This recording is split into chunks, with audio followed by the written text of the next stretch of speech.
Hey y'all, I'm Grace, and I've decided to start this channel to kind of, I don't know, share with you my journey because a lot of other YouTubers and people that have been really sharing or putting themselves out there with their recovery and all that has really helped me through my recovery. I had my gastric sleeve done about a week ago.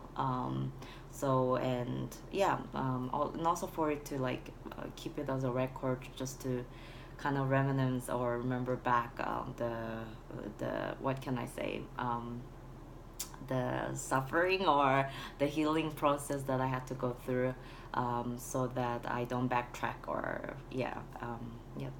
Sorry for saying a lot of yeah. I know I'm not made up and my room does not look fancy and whatnot, but when I watched those videos, I didn't care what people dressed like. I mean, I cared about what they were saying, but I didn't care about what, yeah. So I had my surgery done about a week ago, and my highest weight was about 170 pounds. That's about 78 kilograms. And by the time I did my surgery, I actually had lost like 15 kilograms prior, and then because I started taking antidepressants, all my weight came back within a month or two. And it took me a long time to lose that 15 kilograms, which is, I guess, roughly 30 something pounds. And on the day of my surgery, I was about 167 pounds. And my height is about 5 feet 1, 2, around about there. I know a lot of you are asking, why the fuck did you do the what can I say? Did you do the surgery? Sorry, well, sorry.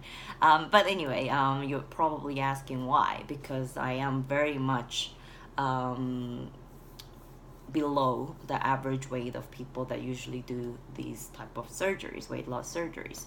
And I don't have to explain why, because I can do whatever the fuck I want. It's my life, and I have done it with my own money. It was a decision my husband and I made together, and we all thought that it would be a viable decision. So yeah, but I'll explain to you why I did it. And I'm also making content because I have not seen a lot of people with low um, BMI who went under the knife. I mean, I've seen a lot of people that were younger, much younger, that went under the knife to do the surgery. So basically, I have had weight issues since I was diagnosed with depression and anxiety. I was not really like a chronic depressed person or had anxiety, and I've always been in and out of medication, and nothing like in a sense of I have tried to kill myself and like put myself in hospital or anything like that. Thank God, not yet anyway. But I have struggled with my weight, and also about 7 years ago we moved to Brazil, and I guess that kind of triggered a lot of things in me, and also not having my support system there, and not having my close friends around me, and my new routine and the language barrier and all that. Like, I just found comfort in food. So I ate emotionally a lot, and I dieted a lot and ate a lot and dieted a lot, and so it kept going back and forth, like 15 kilos lost, 15 kilos gained, 15 kilos lost. I mean, so I was just tired of it. And you know what, like, to be honest with you, I could have went for liposuction or tummy tuck or other plastic type of surgery to make myself look better, but my whole problem was that I wanted to change the way I ate, and I wanted to change my lifestyle. And I thought gastric sleeve will give me a big kick in the butt to start that. And also, if you know that I'm an Asian, like fresh off the ship Asian. I'm not second generation Asian. I'm not a mixed Asian. I am straight off the ship. And usually people that were born and raised in Asia, like Asians and Indians, we have a different BMI, which means that whatever like Caucasian people or even black people have, let's say, like when I did my surgery, I was 31 BMI. For Asian, that is really heavy, but for Caucasian, that is okay. I mean, it is overweight, but it's not morbidly obese. But I remember going to Korea once, and this was like when I was 23, and I weighed 58 kilograms that time, and a doctor telling me that I was obese, and I was shocked. And I didn't understand what he was saying because I grew up in South Africa and I've never been called obese. It didn't matter how overweight I was. I've always been under, well, in South Africa anyway, under 60. So I never had that issue. And I actually, when I was interested or I started researching about this surgery, one of my students, clients actually mentioned about the surgery to me because he sells medical equipment that does this surgery, and he told me that, well, you should see a surgeon for it because I have some employees that were your size or just a little bit bigger that went under the knife. And I was really interested about it, and then I went for a consultation.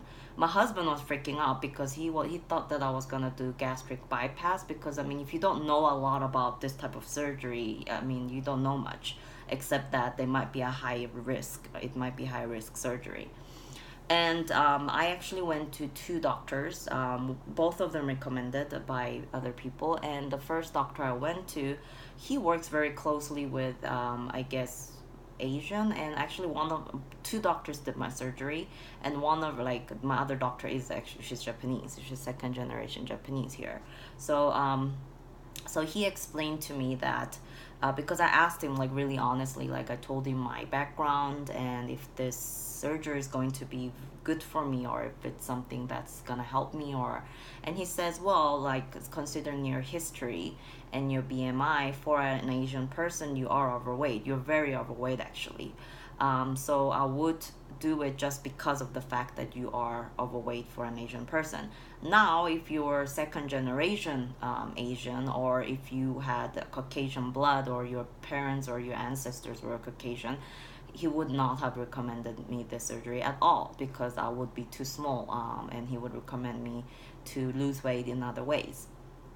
But because of my background and being fresh off the ship, he said that it will be quite viable. And I was picking up weight. Like I kept picking up weight when I saw him. Like my second consultation, I remember picking up 4 more pounds, and it wasn't like intentional or anything. It was just, yeah.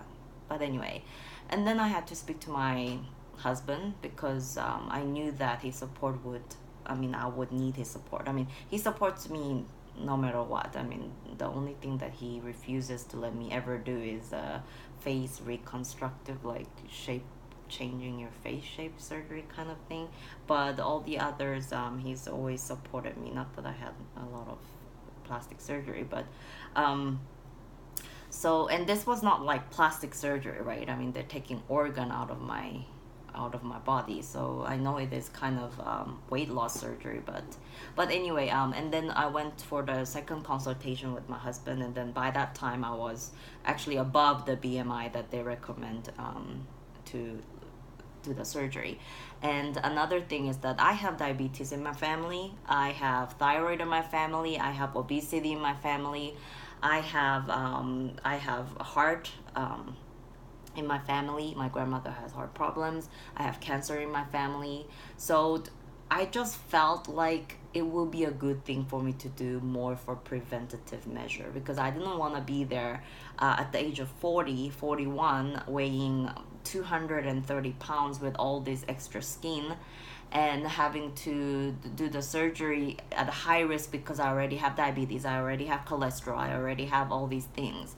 And mind you, I do have very high cholesterol for my age. So this was kind of like, and I wanted to lose weight now and kind of enjoy my body and be on that train of, you know, like when you start looking good and you start maintaining yourself. And I know it's all about in your mind more than anything else, especially with the amount of weight that I picked up.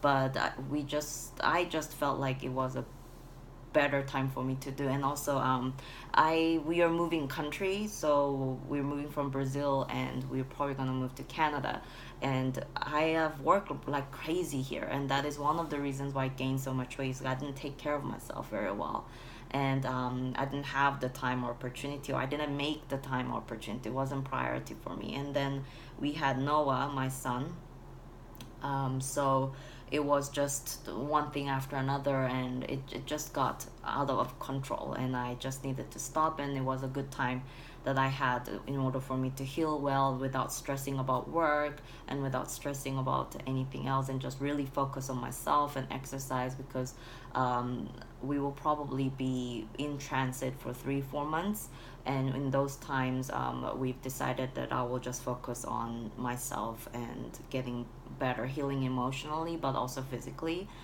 And this surgery was like a stepping stone to that journey that I'm about to embark. So yeah, that is why I did the surgery. And I didn't, like I said, I didn't see a lot of materials out there of people with low BMI doing the surgery, so I thought maybe it'll be interesting for me to do. Of course, it applies to people that, you know, that are heavier as well. I know that people that are heavier, all the risks are higher and all the difficulties are not worse, but I think it could be really bad, because for example, like, I know that my doctor recommends, like, I think a month liquid diet for people that are extremely obese, like their BMIs are over 40 or 40 something. And I only had to go to liquid diet for like a day and a half because I wasn't a high risk patient at all, and he told me that I'll probably recover very well because of the fact that I'm not a high risk patient. Usually the complication comes to very, very high risk patients who are extremely big, so they put them on a liquid diet and etc. So that is also another reason I don't want to get there, and I just didn't know if I had the willpower not to get there, to be honest with you. And I just needed like a kick in the butt, and this is the kick in the butt I gave myself. So the next video I'm going to be wearing the same clothes, but I just don't want my videos to drag on and on and on. So the next video I'm going to share with you about my first week of after the surgery, and what I've been drinking, what I've been doing, etc.